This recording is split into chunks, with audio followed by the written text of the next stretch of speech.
নমস্কার বন্ধুরা, তো রিসেন্ট টাইমে ইনফিনিক্স একটা দারুণ 5G স্মার্টফোন লঞ্চ করে দিয়েছে, যেটার নাম হচ্ছে ইনফিনিক্স হট 25G। মানে সত্যি কথা বলতে গেলে 12,000 টাকায় দারুণ একটা স্মার্টফোন, কিন্তু ওর থেকে 1,000 টাকা সস্তা আপনি পাবেন লাভা ব্লেজ 5G বলে স্মার্টফোন, যেটার ইন্ট্রোডাক্টরি প্রাইস হচ্ছে 10,000, কিন্তু এখন প্রাইস হচ্ছে 11,000 টাকা। তো এই জন্য এই ভিডিওতে আমরা দেখবো এই সেম প্রাইস পয়েন্টে লাভা আর ইনফিনিক্স এই দুটো ফোনের মধ্যে কোনটা অ্যাকচুয়ালি বেটার আর আপনার কোনটা নেওয়া উচিত।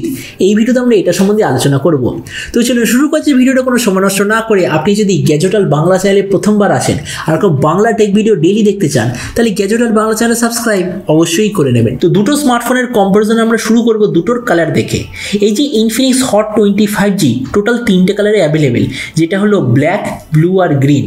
কিন্তু এই যে লাভা ব্লেজ 5G এটা আপনি টোটাল দুটো কালারে দেখতে পাবেন, যেটা হলো ব্লু আর গ্রিন। তো এবার আমরা যদি এটার বিল্ড কোয়ালিটি সম্বন্ধে বলি, তো ইনফিনিক্সের পেছন থেকে আপনি নর্মাল পলিকার্বনের মানে যেটাকে আমরা বলি প্লাস্টিক ব্যাক কভার আপনি দেখতে পাবেন, কিন্তু সেই দিক থেকে লাভার পেছন থেকে আপনি গ্লাস বডি দেখতে পাবেন। বা এখানে আরেকটা জিনিস বলে দিই, হয়তো এটা প্রাইস পয়েন্টের একমাত্র ডিভাইস যেখানে আপনি টোটালি গ্লাস বডি আপনি দেখতে পাবেন। এরপর আমরা যেটা ডাইমেনশন সম্বন্ধে বলি, ইনফিনিক্সের থিকনেস হচ্ছে 8.9 মিলিমিটার আর ওয়েট হলো 204 গ্রাম। লাভার থিকনেস হলো 8.9 মিলিমিটার আর ওয়েট হলো 207 গ্রাম। তার মানে থিকনেস আর ওয়েটের দিক থেকে বলতে গেলে দুটো স্মার্টফোন প্রায় সেম। ডিসপ্লের দিক থেকে বলতে গেলে ইনফিনিক্সে আপনি পাবেন 6.58 inch full HD plus 120 hertz IPS LCD display, যার সঙ্গে থাকবে 89% screen to body ratio. R gorilla গ্লাসের তরফ থেকে কোনো গ্লাস প্রোটেকশন পাবেন না, হয়তো থার্ড পার্টি ব্র্যান্ডের তরফ থেকে কোনো গ্লাস প্রোটেকশন আপনি পাবেন। কিন্তু সেই জায়গায় লাভাতে আপনার আছে 6.52 inch HD plus IPS LCD display, যার রিফ্রেশ রেট হলো 90 hertz, 88% screen to body ratio. আর এতেও আপনি গোরিলা গ্লাসের তরফ থেকে কোনো গ্লাস প্রোটেকশন পাবেন না। আর এই দুটো স্মার্টফোনের ডিসপ্লে সম্বন্ধে কিছু বাকি জিনিস যদি আমরা দেখি, তো দুটোতেই আপনি পাবেন 180 হার্জের টাচ স্যাম্পলিং রেট, দুটোতেই আপনার থাকবে 500 নিটসের আশেপাশে ম্যাক্সিমাম ব্রাইটনেস। তার মানে সোজা কথা বলতে গেলে এই দুটো স্মার্টফোনের মধ্যে আপনার যদি বেটার কোয়ালিটি ডিসপ্লে চাই, তাহলে সেই দিক থেকে ইনফিনিক্স হট 25G অবভিয়াসলি একটু বেটার। প্রসেসরের দিক থেকে বলতে গেলে ইনফিনিক্সে আপনি পাবেন ডায়মেনসিটি 810 5G প্রসেসর, যেটা 6 ন্যানোমিটার আর্কিটেকচারে তৈরি। লাভাতে আপনি পাবেন ডায়মেনসিটি 700 5G প্রসেসর, এটাও 6 ন্যানোমিটার আর্কিটেকচারে তৈরি। লাভার আনটুডু স্কোর হচ্ছে 2,86,000-এর আশেপাশে, ইনফিনিক্সের আনটুডু স্কোর হলো 3,14,000-এর আশেপাশে। তার মানে এখানে একটা জিনিস আপনি দেখতে পাচ্ছেন, ইনফিনিক্সের যে ডায়মেনসিটি 810 এটার আনটুডু স্কোর অনেক বেশি হওয়ার কথা ছিল ডায়মেনসিটি 700 তুলনায়, কিন্তু তাও এটার আনটুডু স্কোর অত বেশি নয়। এটার কারণ হলো এর যে স্টোরেজ সিস্টেম বা যে ইউজার ইন্টারফেস, সেটা এর যে পারফরমেন্সটাকে সেটা একটু লো করে দিচ্ছে। কিন্তু সেই দিক থেকে লাভাতে আপনি দেখবেন একটু কমজোরি প্রসেসর হওয়া সত্ত্বেও এর যে আনটুডু স্কোর সেটা অনেকটা বেশি। ক্যামেরার দিক থেকে বলতে গেলে দুটোতেই আপনি পাবেন 50 মেগাপিক্সেলের মেন সেন্সার। ইনফিনিক্সে একটা এক্সট্রা AI সেন্সার থাকবে, লাভাতে আছে একটা 2 আর একটা AI সেন্সার এক্সট্রা।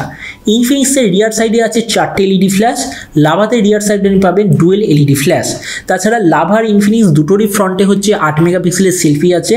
লাভাতে যেখানে ফ্রন্টে কোনো ধরনের ডেডিকেটেড সেলফি নেই, সেখানে ইনফিনিক্সে আপনি ফ্রন্টে একটা ডুয়েল LED ফ্ল্যাশ দেখতে পাবেন।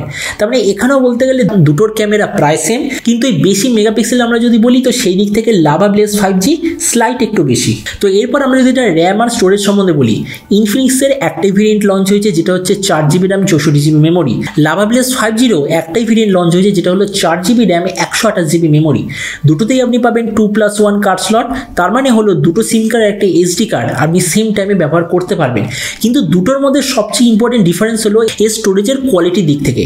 দুটোই স্মার্টফোনে আপনি পাবেন LPDDR4X এর র্যাম, ইনফিনিক্সে আপনি পাবেন eMMC 5.1 এর স্টোরেজ, সেই জায়গায় লাভাতে আপনি পাবেন UFS 2.2 এর স্টোরেজ। তার মানে বুঝতেই পারছি যে লাভা ব্লেজ 5G এর আনটুডু স্কোরটা কেন ডায়মেনসিটি 810 এর কাছাকাছি, কেননা UFS 2.2 এর কোয়ালিটি eMMC 5.1 এর তুলনায় অনেক গুণ বেশি পাওয়ারফুল। তো ওই জন্যই এর যে পারফরমেন্স সেটা প্রায় ডায়মেনসিটি 810 এর মতোই। আর এরপর আমি যদি এটার ব্যাটারি সম্বন্ধে বলি, এখানে দুটোই স্মার্টফোনে আপনি পাবেন 5000 mAh ব্যাটারি। ইনফিনিক্সে আপনার আছে 18 ওয়াটের চার্জার, লাভাতে আপনি পাবেন টোটাল 10 ওয়াটের চার্জার। আর দুটোরই কানেক্টিভিটি হচ্ছে USB Type-C। তার মানে সোজা কথা বলতে গেলে বেটার কোয়ালিটি ব্যাটারি আর চার্জারের কম্বিনেশনের দিক থেকে ইনফিনিক্স এখানে স্লাইটলি বেটার। আর এরপর আমরা যদি অডিও সম্বন্ধে বলি, দুটোতেই আপনি পাবেন সিঙ্গেল স্পিকার। ইনফিনিক্সে আপনি ডিটিএস এইচডি অডিও সার্টিফিকেশন পাচ্ছেন, কিন্তু লাভাতে আপনি এরকম কোনো ধরনের সার্টিফিকেশন দেখতে পাবেন না। আর নেক্সট যদি আমরা পোর্ট সম্বন্ধে বলি, দুটোতেই আছে 3.5mm জ্যাক, দুটোতেই আপনি পাবেন সাইড মাউন্টেড ফিঙ্গারপ্রিন্ট সেন্সার, মানে এই দিক থেকেও কোনো ধরনের ডিফারেন্স নেই। কিন্তু অপারেটিং সিস্টেমের ডিপার্টমেন্টে স্লাইড একটু ডিফারেন্স আছে। দুটোই স্মার্টফোনে আপনি পাবেন Android 12 out of the box. ইনফিনিক্সে আপনার আছে XOS ভার্সন 10.6, কিন্তু লাভাতে আপনি পাবেন স্টক অ্যান্ড্রয়েড। স্টক অ্যান্ড্রয়েড মানে হলো এতে যে সফটওয়্যার আপডেট সেটা একটু তাড়াতাড়ি আসবে।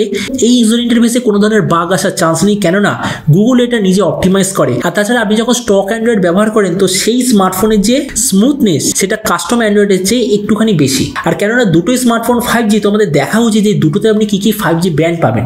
তো এই ইনফিনিক্স হট 25G টোটাল 12খানা 5G ব্যান্ড আছে, লাভাতে আপনি টোটাল 7খানা 5G ব্যান্ড পাবেন। কিন্তু দুটোই স্মার্টফোনে ইন্ডিয়াতে যে ইম্পোর্টেড N77 আর N70 দুটোই আপনি পাবেন। আর তাছাড়া দুটোই স্মার্টফোনে ইন্ডিয়াতে যে কটা সার্ভিস প্রোভাইডার আছে সব কটাতেই টেস্টিং হয়েছে, মানে আপনি বলতে পারেন যে ইন্ডিয়াতে আপাতত যে কটা সার্ভিস প্রোভাইডার আছে তাদের হিসাবে দুটোতেই আপনি বেস্ট কোয়ালিটির 5G স্পিড দেখতে পাবেন। আর এরপর ফাইনালি আমরা যদি এটা প্রাইস সম্বন্ধে বলি, তো ইনফিনিক্সের 464GB প্রাইস হচ্ছে 12,000 টাকা, লাভার 4128 প্রাইস হচ্ছে 11,000 টাকা এই মুহূর্তে। তো এবার সবচেয়ে মেন জিনিস, এই দুটো স্মার্টফোনের মধ্যে অ্যাকচুয়ালি কোনটা বেটার, এই নেক্সটটা দেখার পর আপনার সব কনফিউশন ক্লিয়ার হয়ে যাবে। তো যেমন আপনি এই ফাইনাল চার্টে দেখতে পাচ্ছেন, আপনি যদি 12,000 টাকায় ইনফিনিক্সের সঙ্গে যান তো আপনি পাবেন একটু বড় সাইজের display, better quality CPU, 120Hz display, slightly better quality charger আর ফুল HD+ ডিসপ্লে। কিন্তু সেই জায়গায় আপনি যদি লাভার সঙ্গে যান আপনি পাবেন একটা proper Indian brand, totally glass body, অল্প একটু better quality rear camera, 64GB extra storage 1000 টাকা সস্তাতে, স্টক অ্যান্ড্রয়েড, আর তার সঙ্গে UFS 2.2 এর স্টোরেজ আপনি দেখতে পাবেন। লাভার যে কাস্টমার কেয়ারের কোয়ালিটি সেটা অপেক্ষাকৃত বেটার ইনফিনিক্সের তুলনায়। তার মানে দেখুন, এখানে আমি জাস্ট একটাই জিনিস বলবো, আপনি যদি এমন কোনো স্মার্টফোন নিতে চান যেটা অন্তত অনেক দিন অবধি ব্যবহার করবেন, মানে ধরেন মিনিমাম 3 থেকে 4 বছর ব্যবহার করবেন, তো আমার মতে মনে হয় লাভা ব্লেজ 5G আপনাদের জন্য পারফেক্ট হবে। কারণ একটা প্রোডাক্টকে অনেকদিন অবধি ব্যবহার করার জন্য তাতে বেশি ইন্টারনাল স্টোরেজ হওয়া দরকার। এই লাভাতে আপনি সেই জিনিসটা পাচ্ছেন। বেশি দিন অবধি ব্যবহার করার জন্য মানে বেশি আপনার সফটওয়্যার আপডেট চাই, তার জন্য স্টক অ্যান্ড্রয়েড দরকার, এটাও আপনি এতে পাচ্ছেন। তৃতীয় জিনিসটা হলো, যখন আপনি অনেকদিন অবধি অন্তত অ্যান্ড্রয়েড স্মার্টফোন ব্যবহার করবেন, স্মার্টফোন স্লো হবেই। এবার স্মার্টফোন যাতে অপেক্ষাকৃত কম হারে স্লো হয় তার জন্য আপনার কি দরকার, একটা বেটার কোয়ালিটি স্টোরেজ সিস্টেম দরকার, তার মানে UFS কোয়ালিটি স্টোরেজ, আর সেই জিনিসটা আপনি লাভাতে দেখতে পাবেন। তার মানে ওইটাই আমি বলবো, আপনি যদি এমন একটা 5G স্মার্টফোন চান যেটা অন্তত অনেক দিন অবধি আপনি ব্যবহার করবেন, তো আমার মতে মনে হয় লাভা ব্লেজ 5G একদম ঠিকঠাক আছে। মানে এই যে ইনফিনিক্সের স্মার্টফোনটা অবভিয়াসলি ভালো স্মার্টফোন, কিন্তু আমার মতে মনে হয় দুটো ফোনের মধ্যে লাভাটা আপনাদের জন্য একটু better value for money provide করবে। তো এবার আপনি যে কমেন্ট আমাকে অবশ্যই জানাবেন যে আপনি দুটো স্মার্টফোনের মধ্যে কোনটা চুজ করতে চান। এটা সম্বন্ধে নিচে কমেন্ট বলতে আমাকে একদমই ভুলবেন না। তো চলুন দেখা হবে আগামীকালের একটা টেক ভিডিওতে। Till then stay tuned and always remember, think positive, be positive. Thank you.